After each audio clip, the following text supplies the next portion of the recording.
Invitamos al escenario a Juan Fernando Correa, gerente de país del Grupo Falabella, a Nuria Sparch, experta en políticas públicas y gerente senior de Relaciones Institucionales de Southern Perú, a Carmen McEvoy, presidenta del Consejo Directivo de Proética, y a Alfredo Torres, presidente ejecutivo de Ipsos Perú, que conducirá esta sesión.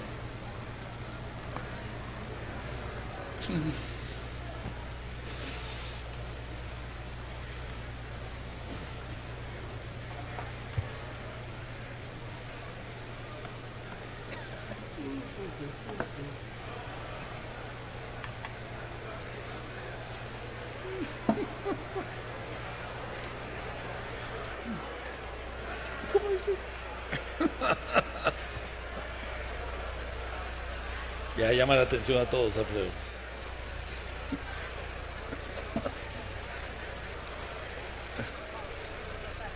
¿Ah?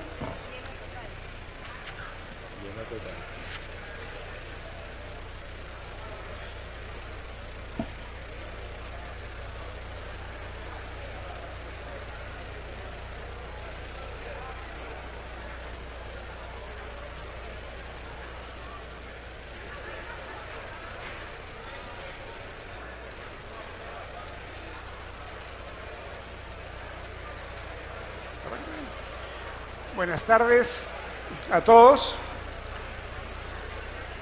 Vamos a dar inicio a la sesión.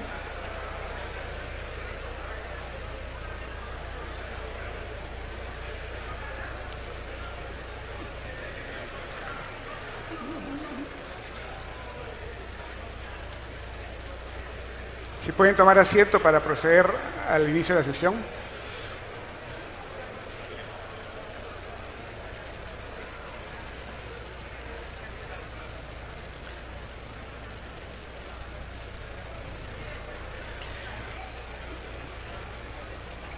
Bien, hemos tenido una sesión inaugural, hemos recordado los 60 años de CADE y ha habido momentos en los cuales pues, los CADEs tenían color esperanza. Este CADE, lamentablemente, lo que nos reúne, nos trae, es una gran preocupación por la emergencia que vive el país, el deterioro que hay en múltiples instituciones. Es verdad que vivimos en un entorno internacional complejo.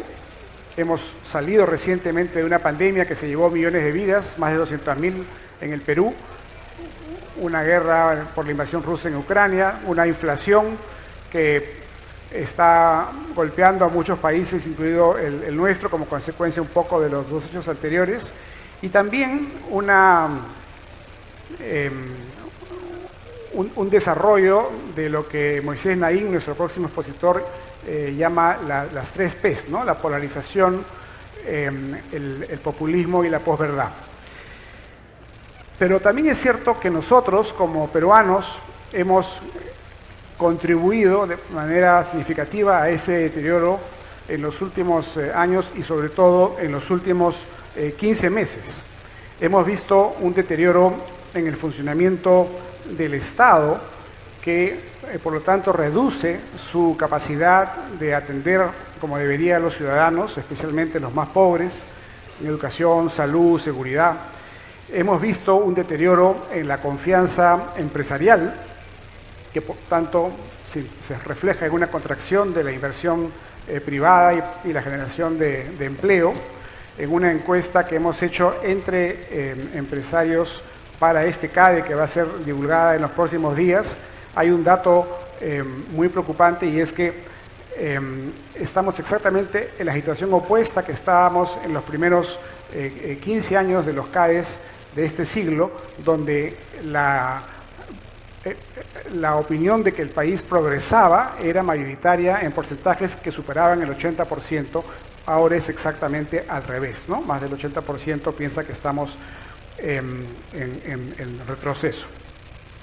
Para aprovechar el máximo este panel, voy a empezar compartiendo con ustedes una información, unos gráficos que hemos extraído del IPAE-MIDE, del cual nos habló Gonzalo hace unos minutos en su presentación. Y luego vamos a compartir con el panel un diálogo que va a tener 3 rondas.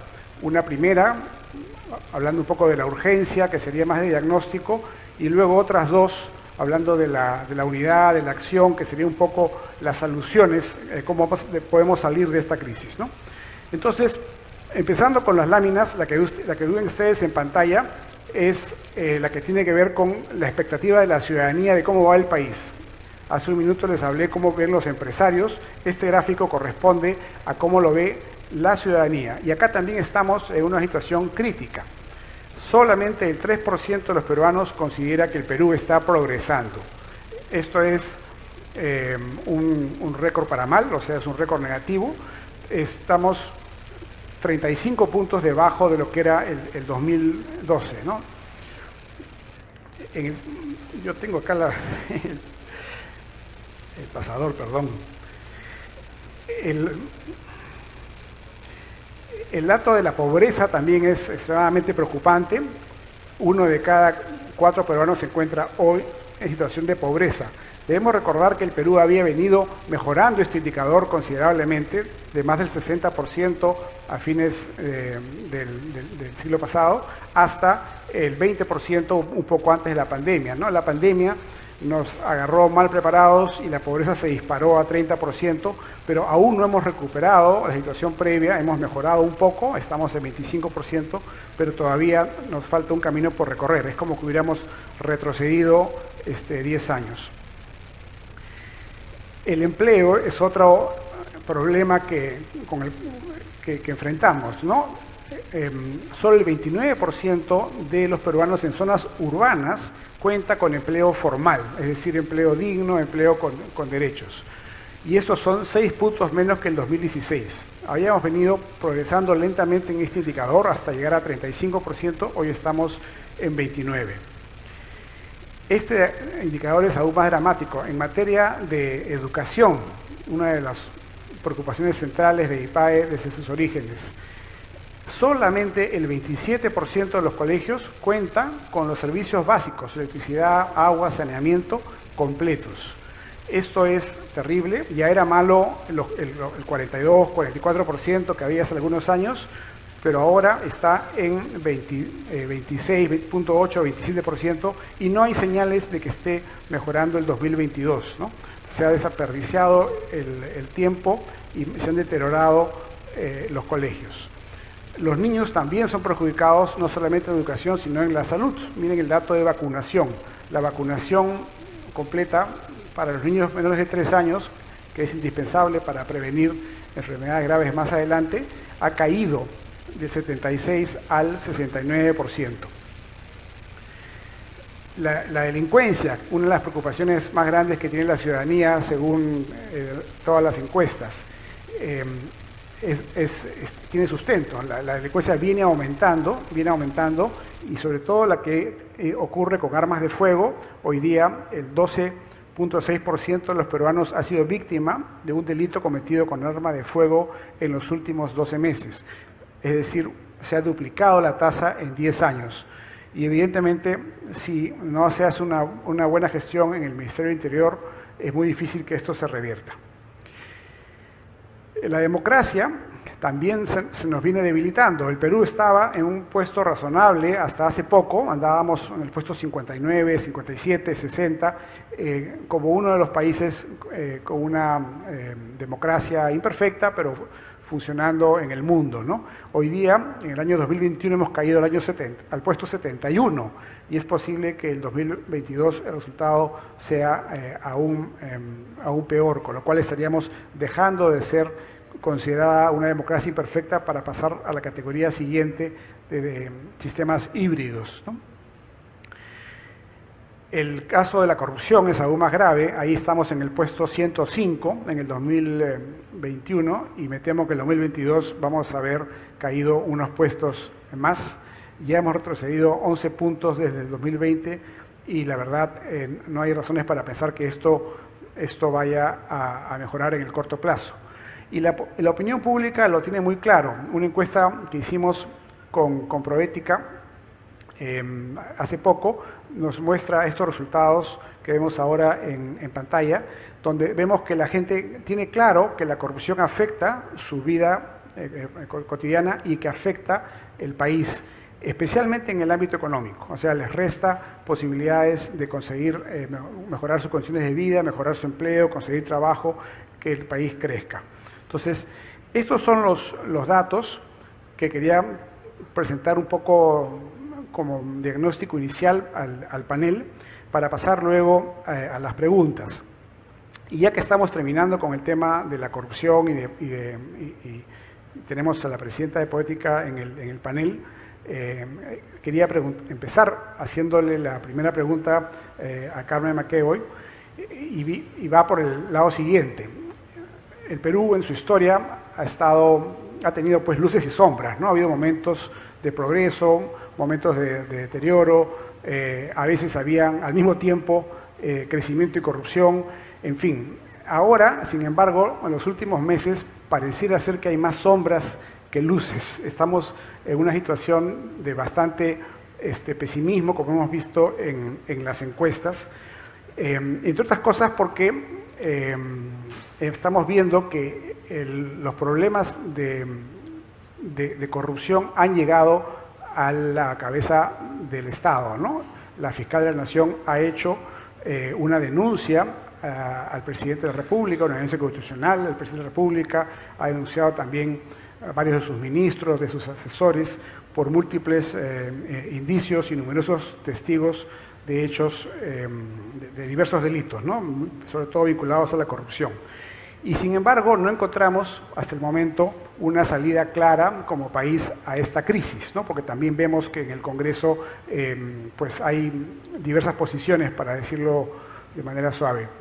Entonces, mi primera pregunta sería, ¿cómo ves a las instituciones hoy en el Perú? ¿Están todas sufriendo un mismo nivel de deterioro o ves instituciones que sí están, digamos, creciéndose ante el desafío? Bueno, primero que nada, buenas tardes a todos. Y lo que quisiera subrayar antes de contestar la pregunta es lo impresionante que es ver la resistencia del Perú. O sea, su grandeza conmueve.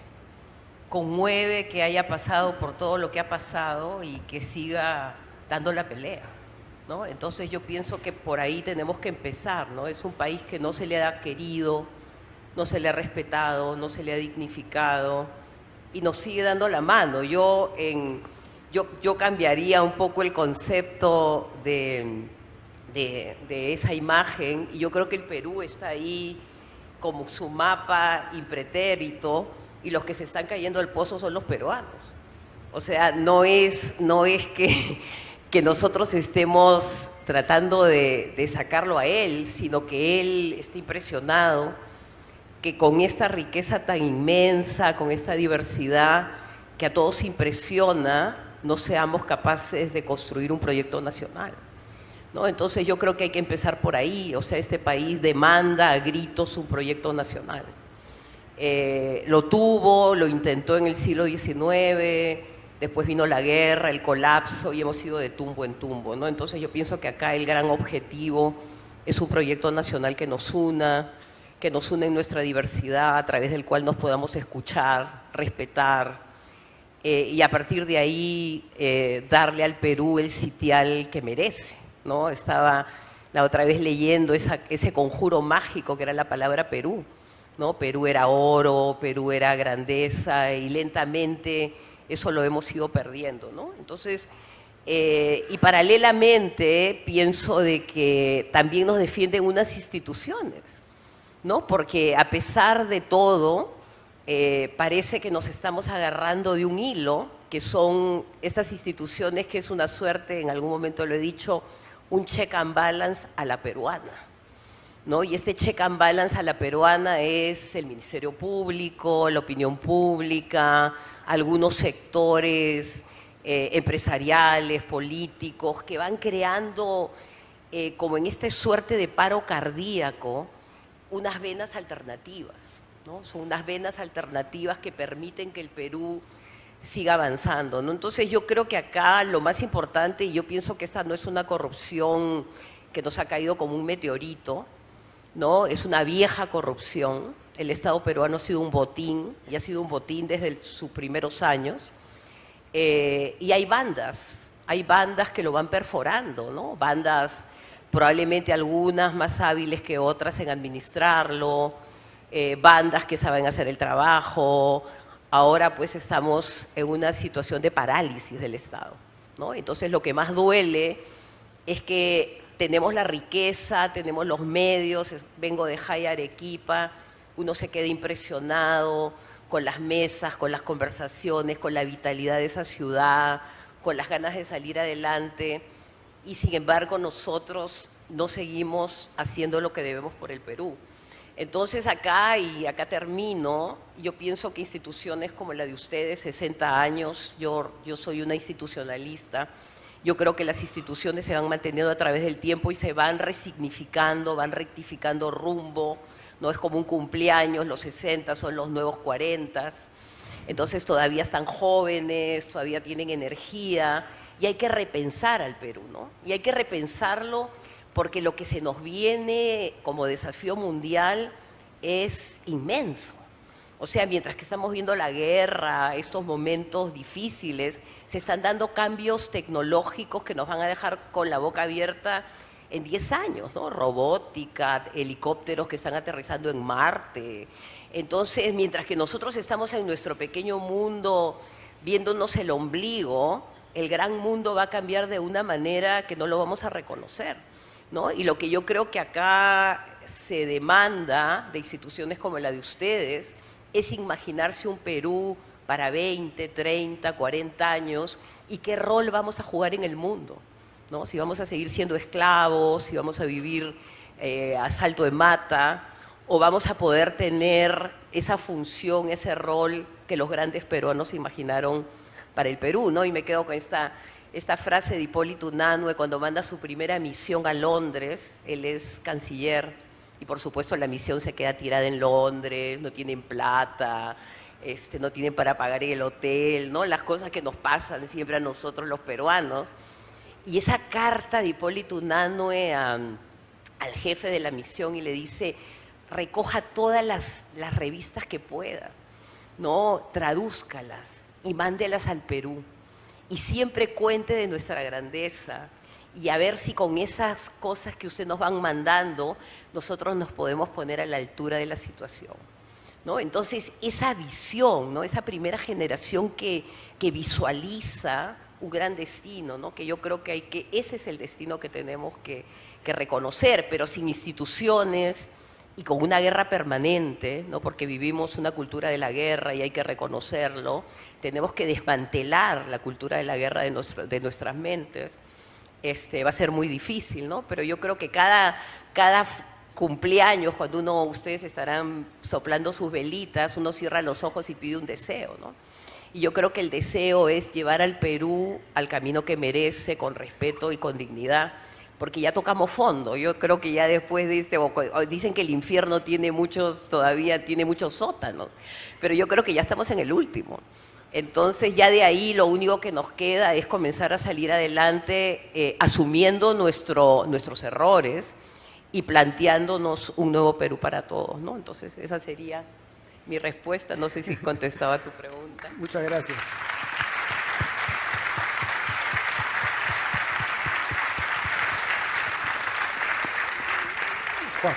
Juan Fernando, quisiera continuar contigo, con tu larga trayectoria empresarial. Sabemos, todos los presentes, ¿no? Lo recordaba Gonzalo en su presentación también, que el crecimiento económico no lo es todo, pero es fundamental en términos de que cuando hay crecimiento económico se puede generar empleo directo o indirecto, ¿no? A través de las cadenas de proveedores se puede contribuir con más recursos para que el Estado pues invierta en atender las necesidades de los sectores, sobre todo menos favorecidos, ¿no? Educación, salud y por supuesto seguridad, entre otros. Estamos viendo en los últimos tiempos, dirías tú, las condiciones para que ese crecimiento económico se dé? Bueno, igualmente, muchas gracias acá por la invitación. Saludos a todos los presentes acá y los que también están de manera virtual. Y gracias, Carmen y Nuria, también por estar al lado de ustedes y Alfredo. Bueno, la verdad es que no. La respuesta es directa y simple, no. Pero se puede elaborar un poquito más alrededor de eso, ¿no? Las condiciones de la inversión generalmente buscan, aparte de que hayan oportunidades, para que haya inversión tiene que haber oportunidades. El Perú está lleno de miles de oportunidades de inversión. Es un país maravilloso, concuerdo plenamente con Carmen. Pero esas oportunidades requieren reglas claras, es lo que siempre decimos los empresarios. Y hoy día las reglas, aparte de este par de decretos supremos laborales que generan más problemas que beneficios, las reglas no han cambiado. Entonces uno podría decir, pero ¿por qué no hay inversión si las reglas no han cambiado? Porque además de reglas claras se requiere predictibilidad en las reglas. Y no tenemos predictibilidad en las reglas, porque tenemos un ejecutivo que ha expresado continuamente que quiere cambiar las reglas de la inversión, que quiere cambiar las reglas económicas del país. Entonces, mientras haya esta premisa, va a ser muy difícil que haya inversión. Pero además yo agregaría un tercer elemento, y es la situación como las empresas son percibidas por las personas en el país. Y para mí acá está el tema central que estamos enfrentando, ¿no? El problema que vivimos no es de 18 meses. La situación actual, más que un problema, es un síntoma de un problema. Es un problema, obviamente, lo sabemos, pero es un síntoma de un problema. Es el síntoma de una sociedad que está, en su mayoría, con un sentimiento enorme de abandono. De un abandono del Estado, que es percibido como corrupto, indolente, me cobra impuestos y no me entrega nada, ineficaz.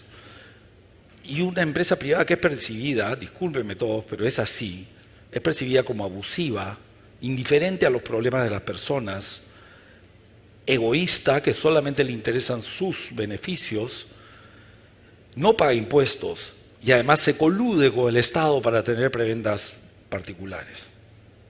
En ese entorno viven la mayoría de los peruanos, con esa sensación.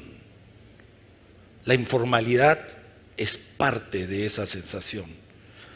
Entonces, nosotros acá, yo describo esto como la vida en el mundo feudal. Obviamente hay muchas diferencias, pero en donde en la vida feudal pueden pasar muchas cosas y muchas discusiones como las que estamos teniendo acá, pero el problema de la gente no se resuelve en la vida feudal.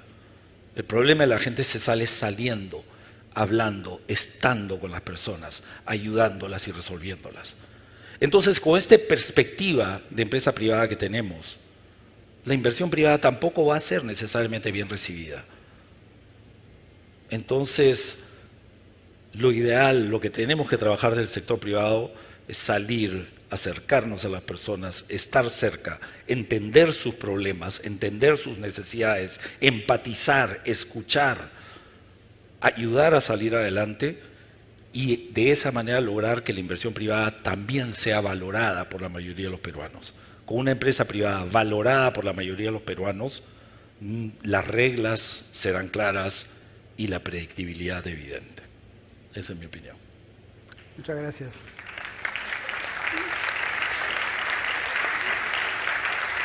Gracias. Nuria, tú tienes una larga experiencia en el Estado, así que lo conoces muy bien por dentro. Quería preguntarte por el deterioro del Estado, ¿no? Evidentemente no ha empezado recién, pero sí se ha acelerado en los últimos 15 meses. Hemos tenido más de 170 ministros y no solamente ha habido cambios en ese nivel, sino que han arrastrado hacia otros funcionarios intermedios donde había mucha experiencia y ahora más bien hay pues personas con menos calificadas, en algunos casos con malos antecedentes. Vemos también un ataque a servir, ¿no? Proyectos de disminuir sus funciones. ¿Cómo ves tú el tema de la meritocracia en nuestro país? O sea, ¿cuál es tu diagnóstico sobre la situación actual que estamos sufriendo a nivel del Estado peruano. Gracias Alfredo por la pregunta. Un honor estar sentada con Carmen Maqueo y con Fernando Correa y contigo, Alfredo. Gracias. A ver, la primera cuestión que creo que tenemos que tener claro es que esto, como tú bien dices, no tiene 5 años, no tiene 15 meses, tiene 6 años, ¿no? En una sola semana del año 2020, en noviembre de 2020, tuvimos 51 ministros y en lo que va de este gobierno ya tenemos 75 y contando, ¿no? Obviamente eso genera una grandísima inestabilidad porque la política informa a la gestión pública. La gestión lo que hace es simplemente implementar las cosas que vamos decidiendo en términos de política pública. Y la política pública tiene que tender a la estabilidad a largo plazo. Las políticas públicas no se cuentan en semanas, sino se cuentan en años, en décadas. Entonces, todos estos golpes a la función pública están teniendo un efecto muy negativo sobre la gestión. Y la gestión la hacen personas. Y esas personas lamentablemente están desprotegidas hoy. Lo que hoy día tenemos son, imagínense si es que Alfredo es nombrado ministro hoy día o hace 3 semanas, luego me nombran a mí, luego nombran a Fernando, luego a Carmen, y entonces el funcionario público que no tiene carrera pública, que lamentablemente en estos últimos años, no ha sido solamente en los últimos meses, ha sido más fuerte estos últimos meses, pero en los últimos años no hemos hecho nada por fortalecer a la Autoridad Nacional del Servicio Civil, que salió, como decimos popularmente, como salida de caballos, ¿no? Y esperemos que no tenga parada de burros, como decían las abuelitas. Pero realmente no hemos hecho mucho por fortalecer el servicio civil y lo que está ocurriendo es que esos funcionarios públicos, esos trabajadores que están en el Estado, gente que se ha preparado para esto, porque esto es importante, no es que la gente llegue al Estado porque no consigue trabajo en el sector privado, hay gente que de verdad tiene vocación pública, que ha estudiado para esto, y yo veo muchas caras aquí de personas que dedicaron parte de su vida a la función pública porque es toda una vocación. Estas personas están llegando al Estado y están perdiendo sus trabajos, porque lo que ocurre es que el ministro Alfredo decide A, la ministra Nuria decide B, el ministro Luis Fernando decide C y así sucesivamente. Y cuando hay un gobierno como el que tenemos en este momento que no tiene claridad en las políticas públicas, cuando no tiene un programa, lo que ocurre es que las personas, el servidor público no tiene un referente, porque si yo supiera, por ejemplo, que el gobierno tiene la vocación de fortalecer, por ejemplo, la salud, si tengo una duda, digo, bueno, ok, la política es fortalecer la salud, y entonces cuando tengo una duda, pues lo comparo.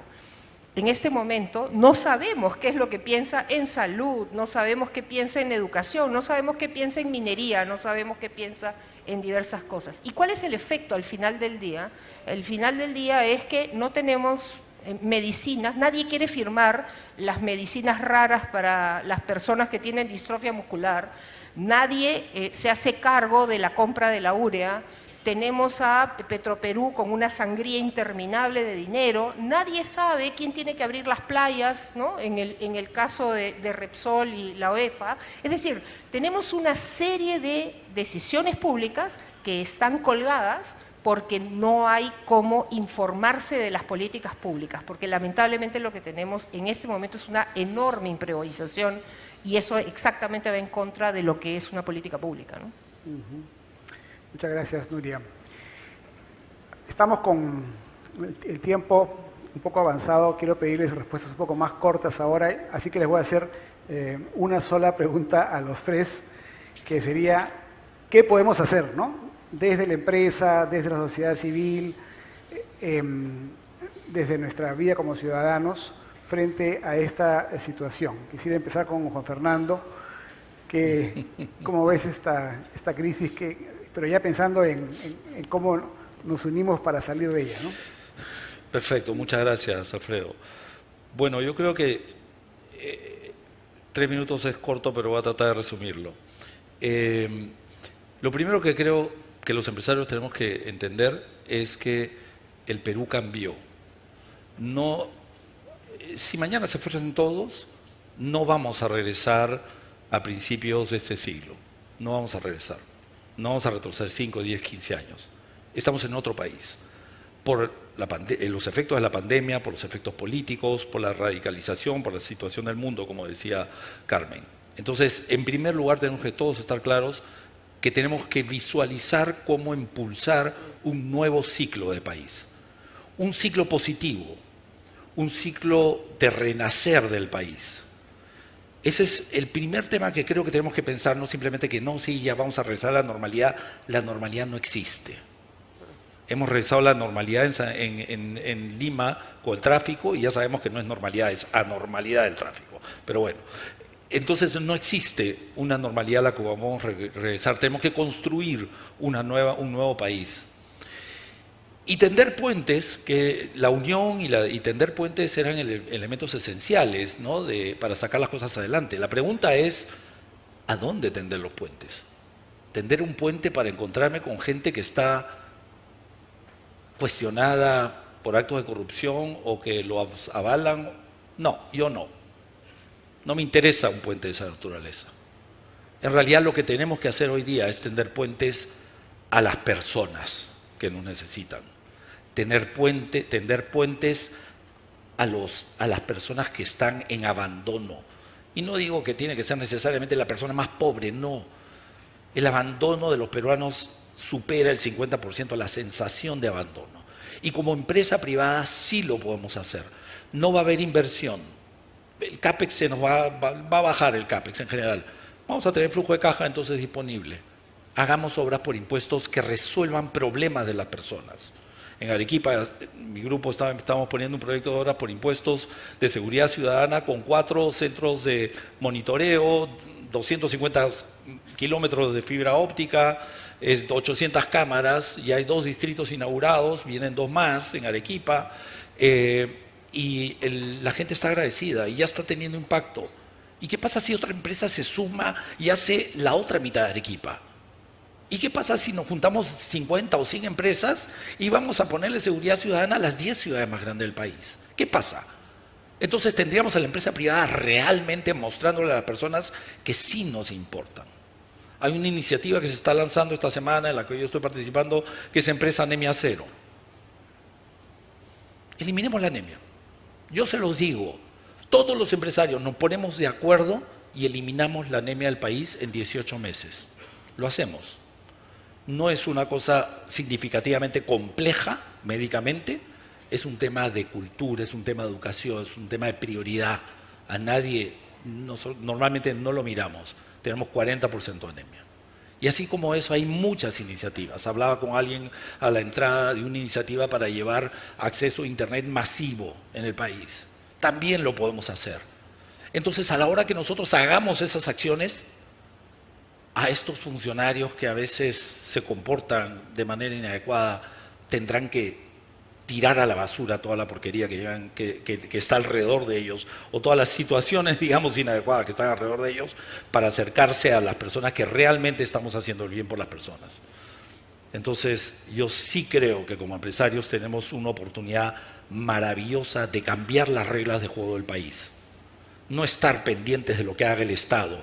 Llenemos nosotros la infraestructura que necesita el país, tenemos obras por impuestos. Llenemos los vacíos, las medicinas que no se compran. Somos el país con mayor nivel de tuberculosis en todo el hemisferio occidental. Nadie sabe eso.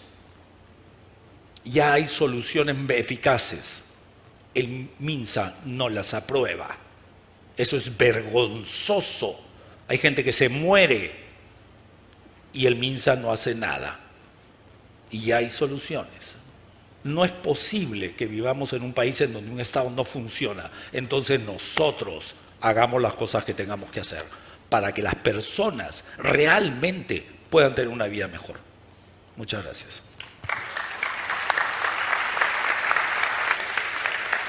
Gracias. Nuria. Primero Nuria, después. A ver, yo lo que creo, no puedo estar más de acuerdo con Fernando, yo lo que creo es que durante muchos años hemos estado muy orgullosos de que la política y la economía iban en cuerdas separadas, ¿no?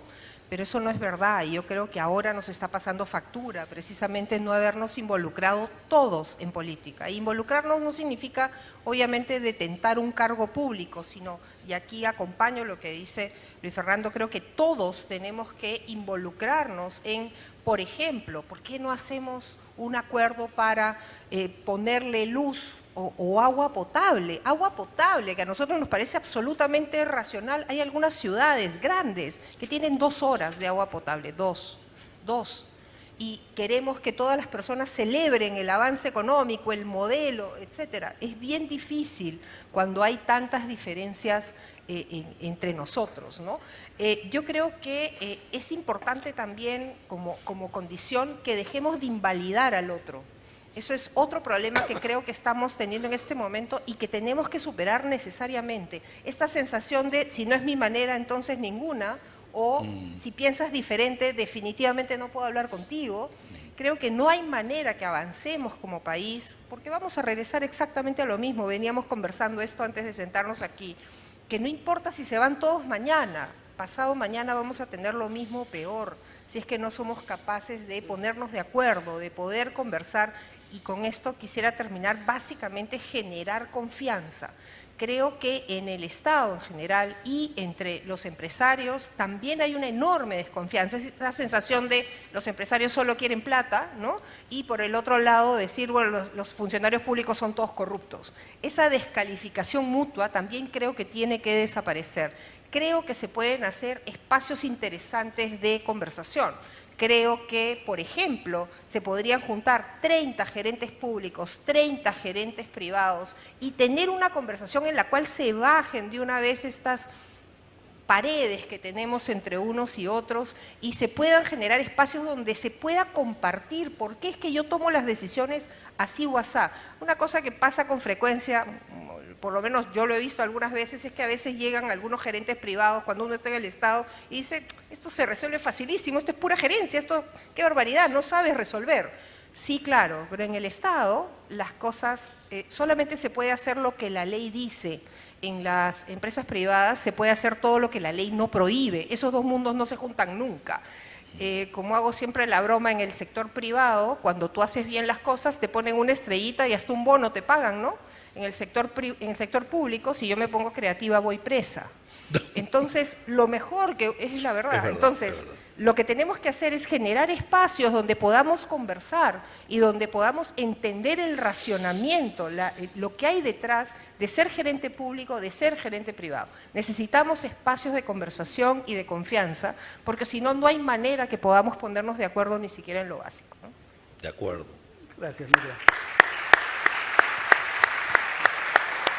Bueno, de hecho, si algo he sentido yo en los últimos tiempos en medio de esta crisis es que el sector privado está revalorando la importancia de contar con buenos gerentes públicos, ¿no? Sí. Hoy se habla mucho más a favor de servir que lo que se hablaba en sus orígenes, por ejemplo, ¿no? Carmen, ¿qué opinas? Me parece extraordinaria esa idea de iniciar un nuevo ciclo, ¿no? En conciencia, ¿no? Después de todo lo que hemos vivido, todo lo que hemos sufrido, yo creo que todos hemos salido transformados después de esta peste. Entonces, imaginarnos de una manera diferente, ¿no?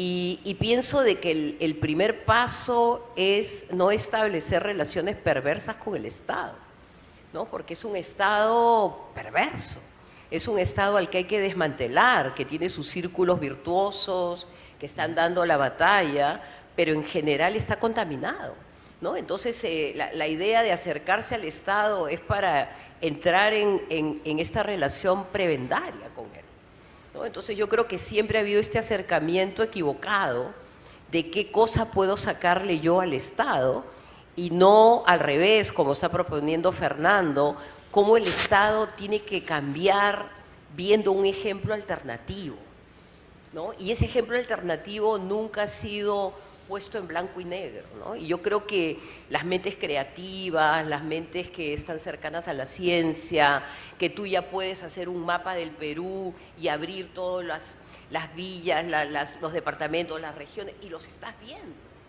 ¿no? Tuve yo un viaje extraordinario al pueblito de Imazúmac, en Ichocán, ¿no? Son 2 horas y media desde Cajamarca, y me quedé impresionada de la belleza de ese pequeño distrito, ¿no? Entonces yo creo que mirarnos a nosotros, comenzar a conversar entre nosotros, ¿no? Y comenzar a recorrer las municipalidades, salir de Lima, ¿no? Lima te envuelve en su niebla tóxica, ¿no? Lima es una historia cada 5 minutos.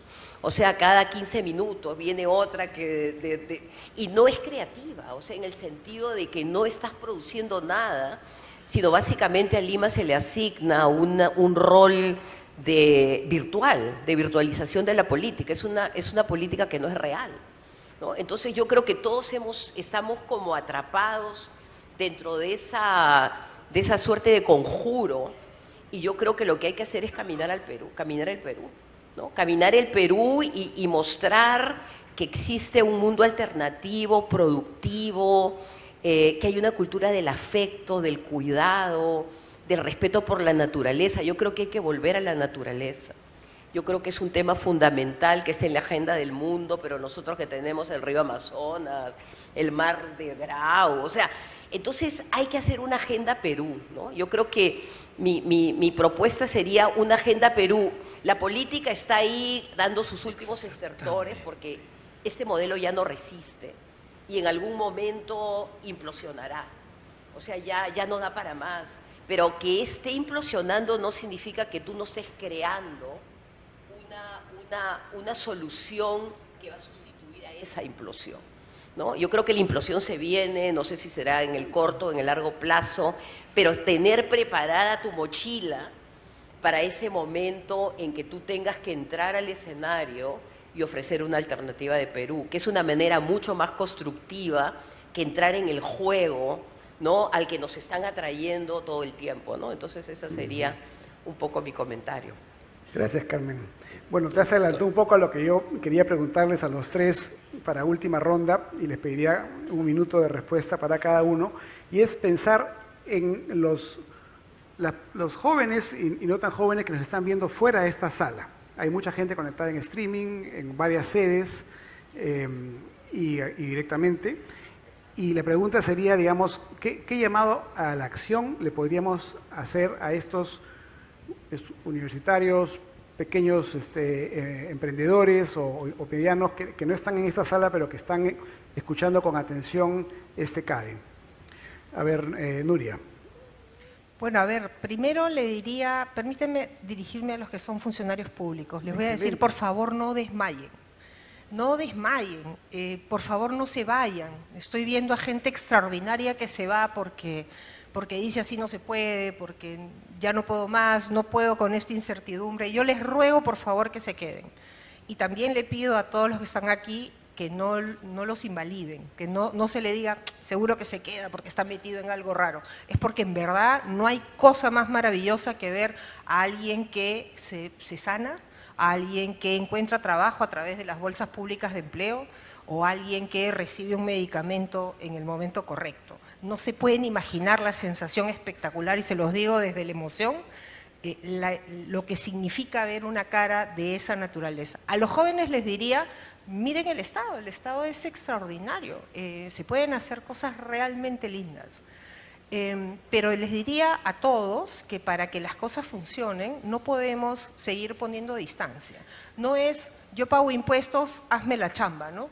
La verdad es que sí, claro, pagamos impuestos, pero también involucrémonos, porque el Estado es mío, es tuyo, es suyo, es de absolutamente todos, y para que las cosas funcionen nos necesita absolutamente a todos.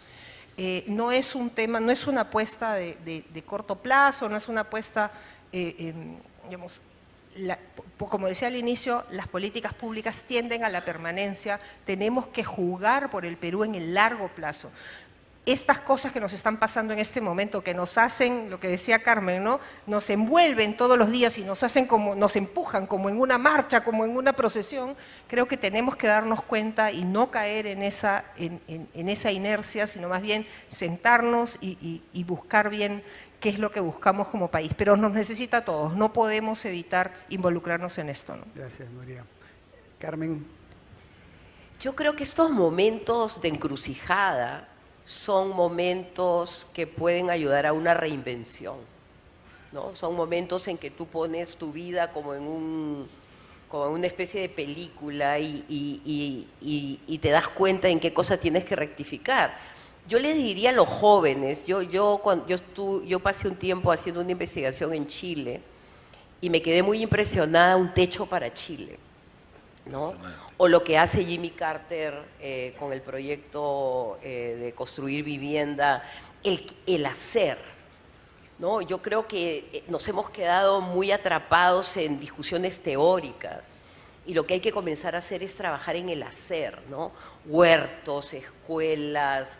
Yo creo que algo que el COVID ha dejado, al menos nos ha dejado a muchos, es que la felicidad está en lo básico, ¿no? Y la felicidad está en alimentación, salud, vivienda digna, agua. Entonces, si podemos hacer una cruzada hacia lo básico, ¿no? Yo recuerdo que en la primera Constitución una de las palabras que se repetía era felicidad, ¿no? Y felicidad que sería ahora wellness, o sea, sentirte bien contigo mismo. Entonces, hacer una cruzada por eso, ¿no? Porque mi felicidad también está en la felicidad del otro, ¿no? Y probablemente si los jóvenes se enganchan con un ideal de hacer felices a la mayor cantidad de personas posibles, les va a venir algo que ellos probablemente nunca habían sentido, ¿no? Entonces, enamorarse del Perú, no se vayan, ¿no? Porque tú lo que estás escuchando es que muchos quieren irse, y encantarse con algo, y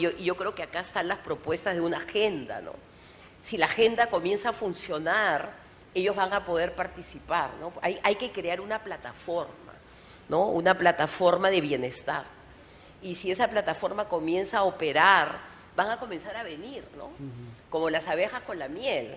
Y van a dejar de estar mirando las noticias horribles y las cosas truculentas a las que estamos acostumbrados, y van a comenzar a construir con sus manos. Yo creo que una manera de salir de esta inercia es comenzar a ver que puedes lograr cosas en el corto y en el largo plazo, ¿no? Y yo creo que nosotros tenemos que dejarle esas propuestas.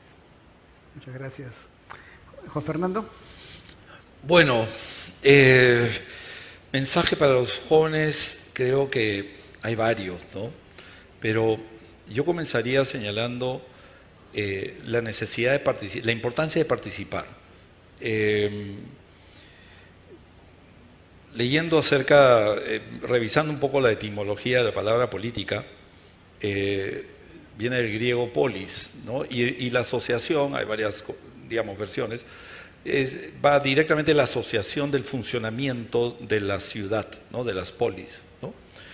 Y Aristóteles, cuando dice que el hombre es un animal político, no se refiere a que es un animal político como lo definimos nosotros, sino que es un animal social.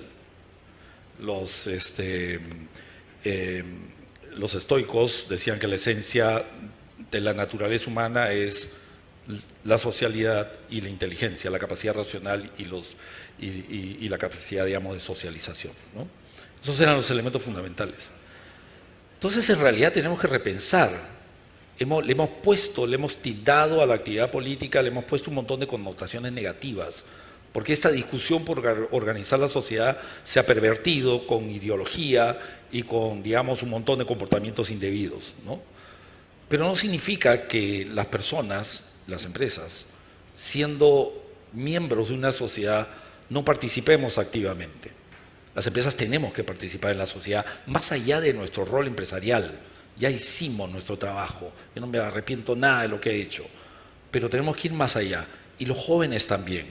Los jóvenes tienen la posibilidad de construir un país nuevo, de ver renacer a nuestro país. Perú es un país maravilloso, realmente espectacular, único. La fuerza de la cultura, la fuerza de la historia, la fuerza de la tierra, la conexión de los peruanos con la tierra nos genera una fortaleza, una cultura fuertísima que tenemos que valorar, aprovechar, amar. Y que los jóvenes no lo sientan eso como algo que está ahí. No, hay que apreciarlo, hay que acercarse y devolver a las personas el valor de vivir en este país. Los jóvenes pueden hacer muchísimo en ese sentido, participar activamente, acercarse a las personas, trabajar, buscar un futuro positivo y asegurarse que con su acción pueden lograrlo.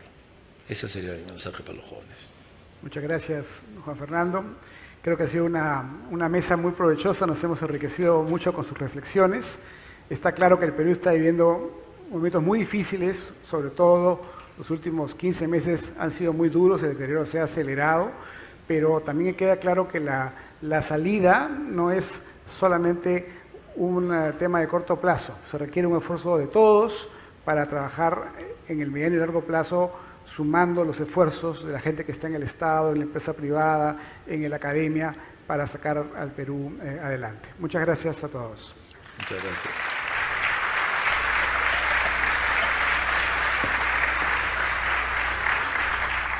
Agradecemos a Alfredo Torres, a Carmen McEvoy, a Núñez Parch y a Juan Fernando Correa por este interesantísimo panel. Muchísimas gracias.